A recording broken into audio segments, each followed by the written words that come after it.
podcast where I review the movies I have just seen as I am driving home from the theater. And once again, I find myself in that weird dilemma where a smaller independent film was actually released generally in small markets or at film festivals or maybe in England or otherwise overseas back in 2024, but wasn't made available for U.S. release, at least not in any kind of way where it's going to hit a lot of people until March 28th of this past year. So, once again, citing the rules of it's my podcast and I'll do whatever the hell I want, that makes it eligible for a new review and a spot in any of the numerous lists I do at the end of the year. So, I don't know why I feel the need to explain that. It's not like anybody has ever come back at me through the long history of me doing this. No one has ever come at me with, why did you review this one? It was released a year ago. Not once. So I don't know why I feel the need to justify this, but there you have it. So anyway, let's get down to this one. So what drew me to this, I found this one scrolling through my streaming services looking for any new movies that were released this year that I could watch. Mainly because, again, I'll restate this because I know I got some new people who are tuning in now who maybe haven't been following as long. One of the striving goals of this podcast and of these reviews originally was to hit the movies that don't get a lot of press. The ones that you don't hear about. Everybody reviews Superman and Fantastic Four, or if something is a just unbelievable bomb like War of the Worlds, everybody jumps on it right away. But there's a ton of movies that nobody has heard of, nobody's talking about, for good or ill. Sometimes there's a good reason that you don't hear about these. But I think those are some of the films that deserve attention one way or the other. So I like to scroll through the streaming services and see what's available that I haven't heard of and give that a try. And I came across this one, and what drew me to it, first off, was the cast. So, if you have never heard of this film, Audrey's Children, this is a biopic inspired by a true story of Dr. Audrey Evans, who was the head of pediatric, I'm going to get all the titles mixed up, so I'm sorry. I think she was the head of pediatric oncology back in the late 60s at the Philadelphia Children's Hospital. And she was a huge influence in so much of the treatment of cancer and pediatric cancer specifically that has been responsible over the intervening years for saving, countless lives. The end, you know how these based on a true story things always do the little title card at the end to kind of tell you what happened to the people? Well, I think the most mind-blowing thing is that when she started, the mortality rate or the expected survival rate was 10%. And as of 2024, that's up to 80%. That's fucking amazing, and it's due in no small part to some of the things that she either implemented herself or that she had a direct hand in. So this movie covers a lot of those things that she participated in or spearheaded in order to bring cancer research and pediatric cancer research up to, I'm going to say, modern standards, but, that's hard to make a judgment call on when you're talking about, science science can only move as fast as it can. You know, you're limited by the technology of your time. You're limited by the knowledge of the time. You know, so I don't want to say she brought it up to modern standards, but she definitely pushed that needle kicking and screaming in the right direction and made huge contributions. So this film covers how she was one of the first to theorize of combining different types of chemotherapy and, you know, kind of attacking the tumors on numerous fronts. Basically what we're told is that up to this point, all cancer, especially in pediatrics, were treated the same. You know, then you were given the same amount of treatment, you were given the same amount of radiation and chemo and whatnot, and sometimes it worked and sometimes it didn't. And she was one of the first to recognize that cancer is different. There are different levels, different stages, if you will, and therefore you have to diagnose what stage cancer it is and then treat that. So she not only began that process, she was pivotal in the designing of the stage system, of figuring out like what was stage 1, what was stage 2. You know, this thing that is common now. It's common practice. Anybody who, you know, unfortunately, who has to deal with that, or if you watch it on TV, let's remove it a little bit and say, no, they have stage 3, stage 4. You know, she was responsible for that. She was also, this is one of the coolest things. Everything that she did was awesome and cool, but one of the coolest things that this movie kind of reveals is she was one of the ones who spearheaded and helped bring about the Ronald McDonald House. And if you don't know what that is, the Ronald McDonald House is a program wherein families who have children who are undergoing life-saving medical treatment, not just cancer, but families can stay at these houses while their child is getting treatment free of charge. You know, so like for instance, the St. Jude Hospital in Tennessee is one of, if not the leading hospitals for children. So if you have to have your child get treated there because they're the best, that means normally you have to move to Tennessee, and that's a costly endeavor. Well, the Ronald McDonald House allows you to basically stay in a house rent-free while your child is getting treatment, and that takes a huge financial burden off of everybody. I know some people who unfortunately had to take advantage of that. Luckily, it all worked out for them, so yay. But you know, they've spoken of that program incredibly highly, that, you know, they can't thank the Ronald McDonald House enough. And Audrey Evans is the person who kind of got that ball rolling and found the investors and found the people who were willing to put up money. So first of all, as I said, a fantastic cast. So Audrey Evans is played by Natalie Dermar of Game of Thrones fame, most notably playing Marjorie Tyrell. And I was very happy to see her. I love that when I was watching the trailer, I was looking at her going, I know that person. I thought it was maybe Rosamund Pike for a minute. And then when her name came up, I was like, yay! Because she's a very good actor. And after Game of Thrones, she kind of disappeared, and you kind of would think that would break down some of the walls for her. But so I was very happy to see her here, very happy to see her in a lead, and she does a miraculous job. It's a really, really good performance. You have to, with this character, with this telling this person's life, you have to walk a very fine line between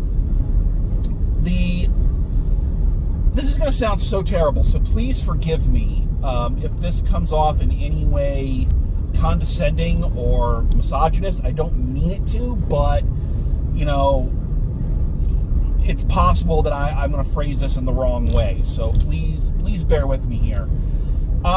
You have to give off a certain amount of motherly affection and that kind of tenderness that it seems comes more naturally to a woman than a man. And again, I'm sorry, I don't know if I'm saying this right, but you also have to portray the kind of mental and psychological toughness that it takes to, one, do the job that these people do. And let me say that first off, if nothing else, if you didn't know this to begin with, this just reinforces how big of heroes and unsung heroes doctors are in general, but also any of the ones that have to deal with oncology and pediatric oncology especially.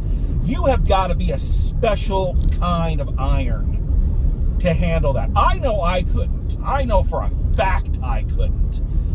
And I am eternally grateful for my own family's history and the history of others. I am eternally grateful, one, for all doctors and oncologists and the very difficult work they do. And for pediatric oncologists, like that's got to be rough. That you have got to have, like I say, nerves and will of iron. And if nothing else, this film will reinforce that for you, of just how much these people have to put up with. And I can only imagine how hard it must have been back then in the 60s when, the science was still, I'm not going to say in its infancy, but it certainly wasn't as advanced as it is now. Like I say, if you're dealing with a job where you're dealing with people who have a 10% survival rate, that is fucking hard, man. And okay, so that's something I want to touch upon. One of the things this movie gets right. I was a little weary of this because, kind of like musician bios, it's very, very easy for a movie like this to fall into cliche. And the problem is that they're cliches because the stories are, based on reality. But anybody who has watched a rock biopic, a musician biopic, the stock characters and the stock plot points that you're gonna run into in one of those. There's nothing I won't do with this long, long life of mine. Wrong kid died. Ain't no musician ever made no money, Dewey. Get out of here, Dewey. We're smoking reefer, and you don't want no part of this shit. Likewise, when you are dealing with a film that takes place, in the 60s and 70s, and your protagonist is a female, that it was not easy for them. You have to know that, and if you don't know that, then you are just in denial. But it's very easy for movies like this to fall backwards into a lot of stock characters, stock types, like the woman-hating man who doesn't want this woman doing womanly things and coming about in his man's world and womaning it up all the time, and who's gonna, sabotage her because this is not the way the established men's world is set up, blah, blah, blah, blah, blah, blah, blah. You know what I'm talking about. And I think this movie does an excellent job of painting a realistic view of people in their situation. So, for instance, it'd be very easy to make the head of the hospital, the boss, C. Emmerich Koop, a very famous doctor, famously who's made the Surgeon General under Reagan. He is considered one of the greatest pediatric surgeons of all time, a trendsetter and one of the, just a phenomenal doctor. He played by the amazing Clancy Brown. That's the other reason I wanted to watch this, because I love Clancy Brown. the greatest Lex Luthor there ever was, and one of the most unsung actors of his time. He is an amazing presence.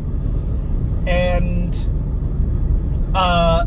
the fact that he doesn't get recognized for how good of an actor he is or how steady a hand he is a little disappointing sometimes. And so it was wonderful to see him, and just what a great character. It would be very easy for a lesser movie to kind of paint him as the follow hospital procedures, and don't bring your touchy-feely woman stuff into the hospital. That's not what we do here. Blah, blah, blah, blah, blah, blah, blah. But this character and the performance are both done very well, that you see that he has a fine line he has to walk. He has to uphold hospital procedures, but he also doesn't want to discourage new research. He needs it done, within the boundaries of the medical and legal professions. And he sees how frustrating that can be for her, but he's trying to guide her, he doesn't want her to give up. So you can see that he's caught between a rock and a hard place a lot of time. You can also see that this is not one of those doctors. The film that this is best compared to? That Patch Adams movie from years back. If anybody remembers that awful film. The head of the med school in that one is always portrayed as the villain, because he wants the doctor to be stern and distant from the patient, and don't do this, treat the disease, and da da da da da da da da. And of course Robin Williams comes along and no, treat the person, la la la, be happy and jokey, and that'll heal them, hooray! You can see it's a very black and white, black hat, white hat, good guy, bad guy dynamic that they set up in that film, because it's not a very good movie. This one, not only do you see kind of the struggles that Clancy Brown's character is going through, but you also see that he is not this kind of closed off, unfeeling person.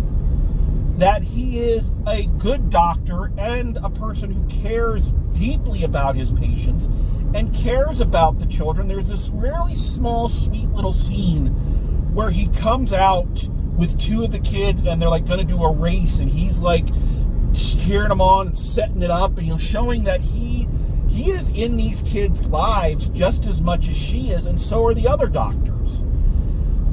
And you can see that the kids kind of looked at him like this big teddy bear with this great voice. I can understand, if I was sick, that's the kind of doctor I would want. And if you're a kid, I think that's especially the kind of doctor you would want. Someone who is both fatherly or grandfatherly, but also very gentle. And, you could see him as a big teddy bear, a big protector. You could see why kids would gravitate to him and trust him.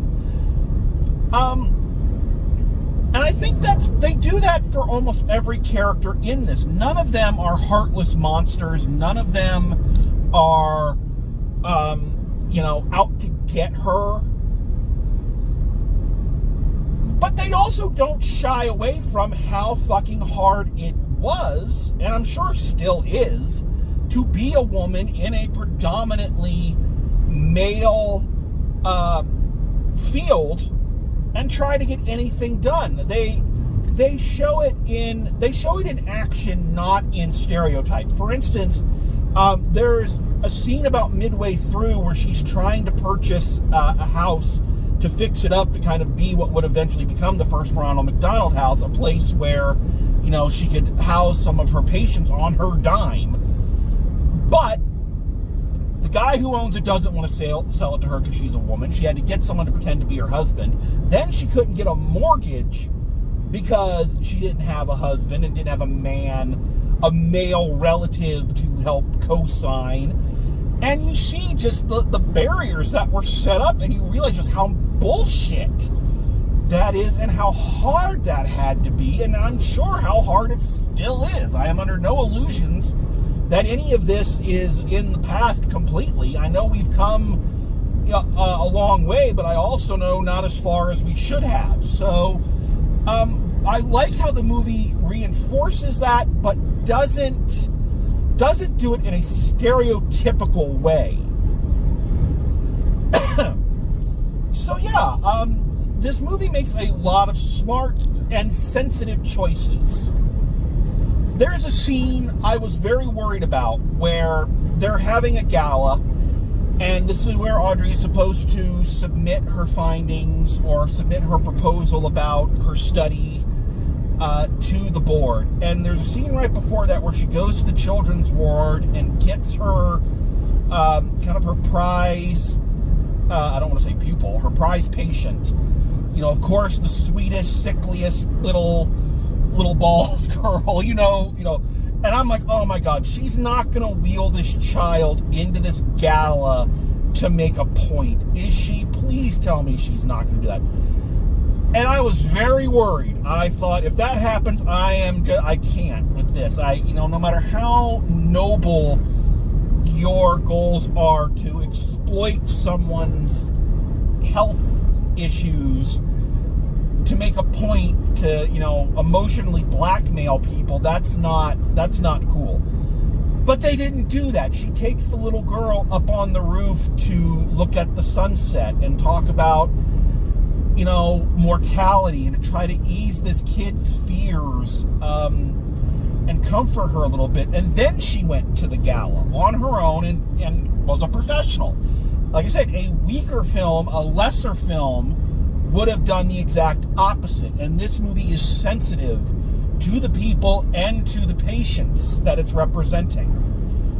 I can't speak to how anyone who knew her, or I don't know if she herself got to see the finished film. I know that she was aware of it because they have a little interview with her at the end. But I don't know if these people are being represented honestly. You can never tell with these things. But to me, if that's how my mother or sister or colleague was represented, I would be very proud and say, yes, that's the kind of person she was. I have to say, there's just in terms of the film making, it's an independent film, so it's a simplistic film, meaning that it's not dealing with a lot of fancy camera moves and a lot of distracting cinematography or anything. But there is something I did notice that I wanted to bring up, which I thought was a neat choice, and I don't know if this is what they intended, but it's the impression I got. The movie deals with a lot of overexposed light, and what I mean by that is any scene they're in where there's a window, the light it always looks like the sun just went nova outside. And I was wondering there for a while, like, why did they make that choice? And then it kind of dawned on me why. I think it's to kind of emulate the same light that they would use for focused radiation or X-rays, that bright kind of blinding light that they have to use in order to get that equipment to work. So I think it was supposed to be representing the fact that these treatments were always there and always present in these people's minds, even when they were at home, or when they're in the animal testing facility and she is demonstrating how she wants the animals treated, to show that it's that they're always thinking about the harshness of those treatments and the scariness of those treatments and trying to find ways to make them better. So if that's what they try, that's the message I got out of it. If that's what they were trying to do, then I am fully in support of that. I thought it was fantastic. It was a really, really smart, subtle little camera trick that they employed to help push the story. So, really great performances across the board, but Natalie Dermar, of course, gets the MVP, and Clancy Brown weighs the whole thing. He anchors everything and gives a fixed point. The other actors are good. There's not a bad performance, and the child actors are all really good and really convincing. Again, in lesser films, you'd have these kind of angelic, perfect children, spouting their unrealistic fortune cookie words of wisdom. And these are actual kids. The sweetness, the compassion, the fear, the innocence, the unsureness. So the kids did a really great job. And so good on them.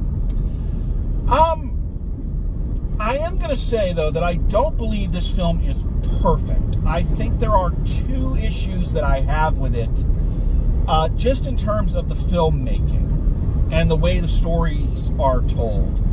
Number one, and I get that I don't know how you would fix this, really, so I tend to believe that if I can't come up with a way to fix it, I shouldn't say anything, but I'll still bring this up. As I said, Aubrey Evans did some amazing work and had her hands in a lot of things and was pivotal in so many important moments. Just as a film, though, it feels like we're focusing on all of them or a lot of them kind of simultaneously. So it's hard for a layman to kind of keep track of, okay, wait, what are we studying? So at first she starts out trying to mix chemotherapies and then trying to get funding from drug companies and going about it the wrong way and all of this. Excuse me. And then she and her colleagues are trying to get a hold of case files and they're doing this case study. And I was just like, wait, what is this? What is this? These are people who have already had treatment. And if they're all being treated the same, what are they look like? Again, I'm sure maybe medical people or scientists would probably be able to keep track of this a lot easier than I can, but I have to admit that I was a bit lost going, wait, I'm trying. And then we transition into the Ronald McDonald House stuff, but all this other stuff is still going on. So it was a little hard to keep track of what path she was on and what path we were on at any given time. And again, I don't know how you would fix that, because one, you always can fall back on well, that's the way it was really happening. And two, with what you're working with, based on you can't just suddenly have her have this eureka moment where it's like, haha, I've cured cancer, hooray! And that signals, the climax and everything. So you have to kind of work with the facts and the medical knowledge that is there. So there really was you couldn't really trace a third act victory or when things turn out. Like, it just suddenly seemed, the movie is fairly long, and of course I'm watching it on Peacock, so it had commercials. It's about a 2-hour movie made longer by the commercial breaks, and so you're kind of going, okay, this has been going on for a while. Where's the thread of the story? And then suddenly it's like 7 years later, and then the movie's over. You're like, wait, what? Okay, I guess everything worked out. Yay! I don't know how you'd fix that. The other issue I had, and this is what I'm going to be careful about, because again, you're dealing with a real person. And part of both of these problems is that life does not occur in a 3-act structure. That's always the problem with telling real stories, is that you have to condense them into, a beginning, middle, and end. And life doesn't work that way. And that's why no film that ever says it's based on a true story is ever the entire story, because by sheer definition, it can't be. So that's part of the problem with the story flow.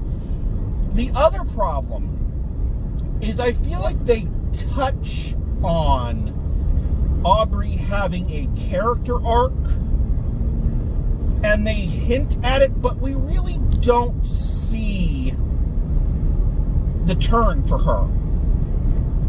One of the other problems you have with a movie like this, again, I reference Patch Adams, is that the Patch Adams as represented in the movie is a person who never learns a lesson, never becomes better. Their philosophies, their methods are always right, and the lessons of the establishment that have been there for years and years and years are clearly wrong and keeping you from really connecting with a patient. So therefore, he's justified in all of the things he does. And if you watch that movie, he does some horrific things. They steal medical supplies from hospitals to run a free clinic that's not licensed. That none of them at that point in the movie have medical licenses. So you are providing medical services without a license, which is a huge no-no. But he's never proven wrong. Whenever he's brought to task, it's viewed as the evil head of the hospital or the university just having it out for him. In this one, her major flaw is twofold. Number one, she has this tendency to refer to all of the kids as her kids. They're my kids. And she has to be informed sometimes that, you know, you're not the only one who cares about these children. You know, we all care, and we're all doing our best.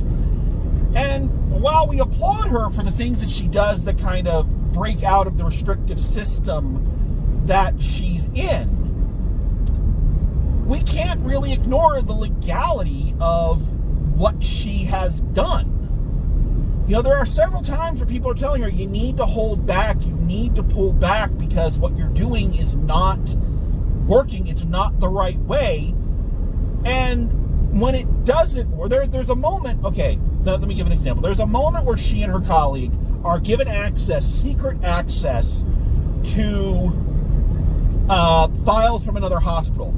The guy is letting them see them as long as nobody knows they're there because of, you know, legal and all this other kind of reasons. And he says, just stay here.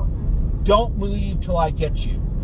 Well, she has to go to the bathroom. Fair enough. While she's out there, she sees members of the Philadelphia Eagles there talking with the owners. And she's like, well, I'm going to get them to come to help me out. And her colleague says, no, don't. Come back into the room. Come back into the room with us, because if they see us here, we're going to get kicked out and we're not going to get this information we vitally need. She shrugs him off and goes, and of course they get caught and kicked out, and that makes him mad at her. And she can't acknowledge that she did the wrong thing. That her heart may have been in the right place, but she herself made the wrong choice because she was right. They do this again. This is the real sticking point. And I'd be curious to know if this was true or not, because this seems like one of those things I don't know if a doctor would do, but, you know, given the circumstances, who knows? So when she's testing her theory on mixing chemos, she gets permission from the kid's parents to try it out on her prize patient, the one she took up on the roof. And the one doctor who's always kind of the sneering jackass of the group, you know, the one who's smoking in a cancer ward? Yeah. He finds out and tells Clancy Brown, and of course Clancy Brown has to bring her in front of the board and all this. And I understand that you're dealing with these kids every day and you're trying to solve the problem right now. But what they are saying to her is that you can't just make these decisions. There's legality. There are reasons why we have these things in place so doctors don't do exactly what you did and decide to turn the hospital into their own petri dish. And she can never really acknowledge that what she did, that her heart may have been in the right place and she was trying to save a life, and I understand all that, but that she did legally the wrong thing, and in some cases you could say morally the wrong thing.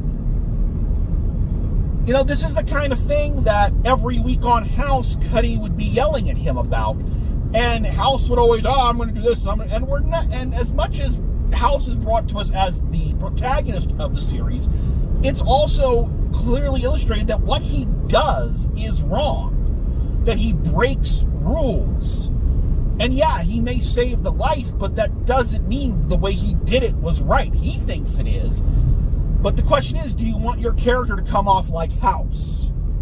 And if you say yes, then you don't understand the point of House. So yeah, it's kind of one of those gray areas where she tends to lean a little too far into that savior complex, that, you know, that perfect angel character who's always right and their methods are always justified and doesn't ever have to learn, no, that's not the way this actually works in the real world. And I said they kind of, because she does have a scene where she tells her colleague, I was wrong, but, like, we don't really see that she changes or goes about anything differently. She just kind of says it almost as a, you know, a platitude. So I don't know if that's the way the real character reacted. I don't know, you know, but for a 3-act structure, for a character arc, for someone realizing that they're not God and that, you know, they can't let their affection for their patients blind them to the legality and the moral implications of what they're doing. Even though they can keep on doing what they're, you know, keep on with their research and keep pushing the boundaries and keep doing what they need to do. So it doesn't feel like she ever has to learn a lesson, I guess. And some would say that characters don't always have to learn a lesson, and I would say that's true to a certain extent.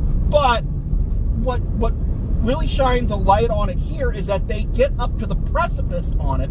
Enough people who we like are pointing this out to her, and it doesn't seem like that moment ever really comes for her. She's always kind of justified. Hey, I'm vindicated. How many dead? Right. So yeah, that's a minor kind of complaint, really. But all in all, this is a fascinating movie about a fascinating person during a fascinating time. And I think that's one of the main things a biopic should do, is not just should inform you about these people that maybe you've never heard of and have no knowledge of, and tell you these are some people who did some amazing things and are responsible for, you know, a lot of the great things going on in the world. You know, it's nice to see that sometimes, and I think this film does an above average job of it. So I think that's all I really have to say about this one. So let's wrap this up. So, final grade for Audrey's Children, I'm giving it a B-. I don't know if it's strong enough that I would want to watch it again necessarily, but I'm glad that I did, and I hope some more people do. So there you have it. So that's my opinion on this one. Okay, so that's all the time we have now. So thank you for coming along. Thanks for listening. Thanks for enjoying the ride with me. And as always, drive safe, and I will see you at the movies.